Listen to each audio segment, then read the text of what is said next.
Praise the Lord. Hallelujah, hallelujah. കർത്താവിൻ്റെ അതിപരിശുദ്ധമായ നാം വാഴ്ത്തപ്പെടട്ടെ. നല്ല സമയത്ത് ഓർത്ത് ദൈവത്തെ സ്തുതിക്കുകയും വാഴ്ത്തുകയും ചെയ്യുന്നു. വിവിധ സ്ഥലങ്ങളിലും രാജ്യങ്ങളുമായിരുന്ന് ദൈവത്തിൻ്റെ വചനം കേൾക്കുന്ന എല്ലാ പ്രിയപ്പെട്ടവർക്കും കർത്താവായ യേശു ക്രിസ്തുവിൻ്റെ വിലയേറിയ നാമത്തിൽ എൻ്റെ സ്നേഹവചനത്തെ അറിയിക്കുന്നു.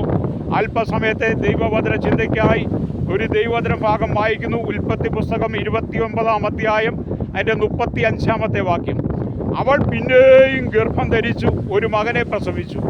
ഇപ്പോൾ ഞാൻ യഹോവയെ സ്തുതിക്കും എന്ന് അവൾ പറഞ്ഞ് അതുകൊണ്ട് അവൾ അവന് യഹൂദ എന്ന് പേരിട്ടു. വളരെ അനുഗ്രഹിക്കപ്പെട്ട ഒരു നല്ല തിരുവെഴുത്ത്. ഹല്ലേലൂയ. നമ്മൾ ആ ഭാഗം മുഴുവൻ വായിച്ചാലേ നമുക്കത് മനസ്സിലാക്കിയെടുക്കാൻ പറ്റുള്ളൂ. അപ്പോൾ ആദ്യ പിതാവായിരുന്ന യാക്കോബിൻ്റെ ആദ്യത്തെ ഭാര്യയായ ലേയ ദൈവത്തെ സ്തുതിക്കുന്നത് കൊണ്ട് ഹല്ലേലൂയ അവൾ വളരെ ആശ്വാസം ലഭിച്ചവളാണ്. ഹല്ലേലൂയ. അവൾ ഒരുപാട് അനുഗ്രഹവും പ്രാപിക്കാൻ കഴിഞ്ഞിട്ടുണ്ട്. ഹല്ലേലൂയ. അവൾ ദൈവത്തെ സ്തുതിച്ചത് കൊണ്ട് യഹൂദ ഗോത്രത്തിൽ നിന്ന് ഹല്ലേലൂയ യഹൂദ ഗോത്രത്തിൽ അവൾ മാതാവായി തീർന്നു എന്നുള്ള ലേയ. ഹല്ലേലൂയ. അവളുടെ ആ സ്തുതി പിന്നത്തേതിൽ യഹൂദ ഗോത്രത്തിൽ നിന്നും കർത്താവായ യേശു ക്രിസ്തു ജനിപ്പാൻ കാരണമായെന്ന് നമ്മൾ തിരുവെഴുത്ത് വായിക്കും മനസ്സിലാക്കാൻ കഴിയും. ഹല്ലേലൂയ.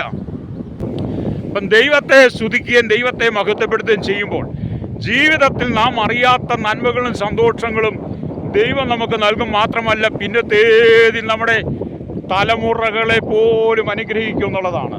അപ്പം യാക്കോബ് അല്ലെങ്കിൽ അവളെ സത്യസന്ധമായി ലേഖയെ സ്നേഹിച്ചിട്ടില്ല. അവൾ യാക്കോബിൻ്റെ ആദ്യ ഭാര്യയാണ്. സത്യസന്ധമായി യാക്കോബ് ലേഖയെ സ്നേഹിച്ചിട്ടില്ല. അതേ സമയത്ത് അവളുടെ അനുജത്തിയായ റാഹേലിൻ്റെ അടുത്ത് വളരെ സ്നേഹം യാക്കോബിനുണ്ടായിരുന്നു. ഹല്ലേലൂയ. അങ്ങനെ ആ റാഹേലിന് വേണ്ടി 7 കൊല്ലം ലാബാൻ്റെ വീട്ടിൽ അടിമയായി നിൽക്കാനും ഈ യാക്കോബ് തയ്യാറാണ്. എന്നാലും തൻ്റെ ആദ്യ ഭാര്യയായിരിക്കുന്ന ലേയെ സ്നേഹിക്കാനോ അവളോടൊന്ന് സ്നേഹത്തെ സംസാരിക്കാനോ സ്നേഹത്തിൻ്റെ വാക്കുകൾ പറയാനോ ഒന്നും യാക്കോബ് തയ്യാറല്ല. അതനുസരിച്ച് ലേയുടെ ഹൃദയത്തിൽ അനവധി സങ്കടങ്ങളുണ്ട്. ഞാനിത് പറയട്ടെ, ഈ വചനം പറയുമ്പോൾ ഇതേപോലെ തന്നെയാണ് ചില സഹോദരന്മാർ സ്വന്തം ഭാര്യയെ സ്നേഹിക്കാൻ കഴിയാതെ, സ്നേഹത്തോടൊരു വാക്ക് സംസാരിക്കാതെ, സ്നേഹത്തോടൊന്ന് ചിരിക്കാതെ എത്രമാത്രം ഭാര്യയെ സ്നേഹിച്ചാലും ആ സ്നേഹത്തിന് വില കൊടുക്കാത്ത അനവധി സഹോദരന്മാരെ നിങ്ങൾ കണ്ടിട്ടില്ലേ? അങ്ങനെയുള്ളവർക്ക് വേണ്ടിയാണ് ഞാൻ ഏറ്റവും കൂടുതൽ പ്രാർത്ഥിക്കുന്നത് കേട്ടോ. എന്നെ കേൾക്കുന്ന സ്നേഹിതരെ, ഇവിടെ നമ്മൾ ദൈവത്തിൻ്റെ വചനം വായിക്കുമ്പോൾ ഈ ലേയുടെ അനിയത്തിയായ റാഹേലിന് വേണ്ടി യാക്കോബ് ലാബാൻ്റെ വീട്ടിൽ 7 വർഷം അടിമവേല ചെയ്തെന്നുള്ളത്. ഈ ലേയുടെ ഭർത്താവായ യാക്കോബിന് ഹല്ലേലൂയ 4 ഭാര്യമാരുണ്ടായിരുന്നു. അതെ, അവർ 4 ഭാര്യമാർ. പക്ഷേ ആ 4-ൽ ഒരു പങ്ക് സ്നേഹത്തിൻ്റെ പകുതി പോലും ലേയ്ക്ക് കിട്ടിയില്ല. 4 ഭാര്യമാർക്ക് കൊടുക്കുന്ന സ്നേഹത്തിൻ്റെ ഒരു പങ്ക് പോലും ഈ ലേയ്ക്ക് ലഭിച്ചില്ലെന്നു ഓർത്ത് വയ്ക്കുക. ലേയ എത്രമാത്രം മനസ്സിൽ സങ്കടപ്പെടുന്നുണ്ട്, ദുഃഖപ്പെടുന്നുണ്ട്. യാക്കോബ് നല്ല 3 ഭാര്യമാരെ സ്നേഹിക്കുമ്പോഴും ലേയ ആദ്യ ഭാര്യ ഇങ്ങനെ സങ്കടപ്പെട്ടിരിക്കുക. ഹല്ലേലൂയ. താൻ ആദ്യ ഭാര്യയെങ്കിലും എല്ലാവരും അവഗണിക്കപ്പെട്ട് പ്രയോജനമില്ലാത്തവളായി അവൾ ജീവിച്ചു. തൻ്റെ ഭർത്താവിൻ്റെ പൂർണ്ണ സ്നേഹം, കരുണ തുടങ്ങിയവ അവൾക്ക് കിട്ടിയില്ല. പക്ഷെ അവൾ നിരാശയായിരുന്നെങ്കിലും അവളത് ആഗ്രഹിച്ചിരുന്നു. ഇന്ന് പകൽ ഈ ദൈവവചനം കേൾക്കുന്ന സഹോദരന്മാരോട് ഞാൻ പറയട്ടെ, നിങ്ങൾ നിങ്ങളുടെ ഭാര്യമാരെ സ്നേഹിക്കണം കേട്ടോ. ഭാര്യമാരെ എന്ന് പറയുമ്പോൾ ഏക ഭാര്യ, ഒരുപാട് ഭാര്യയുടെ കാര്യമല്ല പറഞ്ഞത്. യാക്കോബിനുണ്ടായിരുന്നതുപോലെ ഒരുപാട് ഭാര്യയുടെ അല്ല. നിങ്ങളുടെ ഏക ഭാര്യയെ നിങ്ങൾ സ്നേഹിക്കണം. അവർക്ക് സ്നേഹം കൊടുക്കുവാൻ നിങ്ങൾക്കേ കഴിയുള്ളൂ. സ്വന്തം ഭർത്താവ് ഒരു ഭാര്യയെ സ്നേഹിക്കുന്നത് പോലെ ഒരു അന്യപുരുഷനെ സ്നേഹിക്കാൻ കഴിയത്തില്ല. ഇനി ഒരു അന്യപുരുഷൻ ഒരു സ്ത്രീയെ സ്നേഹിച്ചാലും അത് കാര്യം കാണാൻ വേണ്ടിയിട്ടാണ് ഞാനുള്ള കാര്യം പറഞ്ഞത്. അത് പിന്നെ വഞ്ചനയായി, ചതിവായി. എന്നാൽ നിങ്ങളുടെ ആദ്യ ഭാര്യ നിങ്ങളുടെ ജീവിതത്തിലേക്ക് കടന്നു വരുമ്പോൾ അവരെ എത്രമാത്രം സ്നേഹിക്കാമോ അത്രമാത്രം സ്നേഹിക്കുമ്പോൾ അവർ നിങ്ങളെയും അതുപോലെ സ്നേഹിക്കും. പക്ഷേ ഈ ലേയ്ക്ക് ആ സ്നേഹമൊന്നും കിട്ടിയില്ലെന്നുള്ളതാണ്. അവൾക്ക് ആദ്യത്തെ കുട്ടി ജനിച്ചു. കർത്താവ് എൻ്റെ അവസ്ഥ കണ്ടു എന്ന് അവൾ പറഞ്ഞ് എനിക്ക് കരുണ കാണിച്ചു എന്ന് പറഞ്ഞ് അപ്പോൾ യാക്കോബ് അവളെ കൂടുതൽ സ്നേഹിക്കുമെന്ന് പറഞ്ഞ് ആ ശിശുവിന് രൂപേൻ എന്ന് പേരിട്ടു. ആദ്യം ഒരു കുട്ടി ജനിച്ചപ്പോൾ ലേയ പറഞ്ഞു ഭർത്താവ് എന്നെ കൂടുതലായി സ്നേഹിക്കും, അതുകൊണ്ട് ആ കുട്ടിക്ക് രൂപേൻ എന്ന് പേരിട്ടു. അല്ലെങ്കിൽ രണ്ടാമത്തെ കുട്ടി ജനിച്ചപ്പോൾ അവളുടെ കുറവ് കണ്ട് അതിനെ നിവർത്തി നീക്കി കർത്താവ് വീണ്ടും അവളെ കൂടുതലായി സ്നേഹിക്കുമെന്ന് പറഞ്ഞ് അവന് ശിമിയോൻ എന്ന് പേര് നൽകി. ഇപ്പം ലേയ്ക്ക് ഇപ്പം 2 മക്കളായി. ഈ 2 മക്കളെ ദൈവം കൊടുത്തിട്ടും യാക്കോബിന് ലേയോട് സ്നേഹവുമില്ല. ഹല്ലേലൂയ! എന്തൊരു മനസ്സല്ലേ, കഠിനമായ ഹൃദയമല്ലേ. 2 മക്കളുടെ പിതാവായിട്ടും സ്വന്തം ഭാര്യയെ സ്നേഹിക്കാൻ കഴിയുന്നില്ലെന്നാണ്. 3-ാമത്തെ മകൻ ജനിച്ചപ്പോൾ എൻ്റെ ഭർത്താവിന് ഞാൻ 3 കുട്ടികളെ കൊടുത്തു. ഇനി അദ്ദേഹം എന്നെ വളരെ സ്നേഹിക്കും, എന്നോടുകൂടെ ചേർന്നിരിക്കുമെന്ന് പറഞ്ഞ് അവന് ലേവി എന്ന് പേര് നൽകി. എന്നിട്ടും യാക്കോബ് സ്നേഹിച്ചില്ല. ഞാൻ ഈ ദൈവത്തിനും പറയുമ്പോൾ നിങ്ങളുടെയൊക്കെ കുടുംബത്തിൽ ഇങ്ങനെയൊക്കെ ചില അനുഭവങ്ങൾ ഉണ്ടെങ്കിൽ, ഭാര്യയെ സ്നേഹിക്കാതെ പരസ്ത്രീയെ സ്നേഹിക്കുകയൊക്കെ ചെയ്യുന്നുണ്ടെങ്കിൽ നിങ്ങൾ ഓർത്തോണം, നിങ്ങൾ കണക്ക് കൊടുക്കേണ്ടിവരാണെന്ന് കേട്ടോ.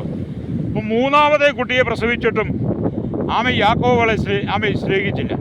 അവസാനം അവൾ കർത്താവിൻ്റെ ഹല്ലേലൂയ സ്തോത്രം ഹല്ലേലൂയ 3-ാമത്തെ കുട്ടിയെ പ്രസവിച്ചിട്ട് സ്നേഹമില്ല.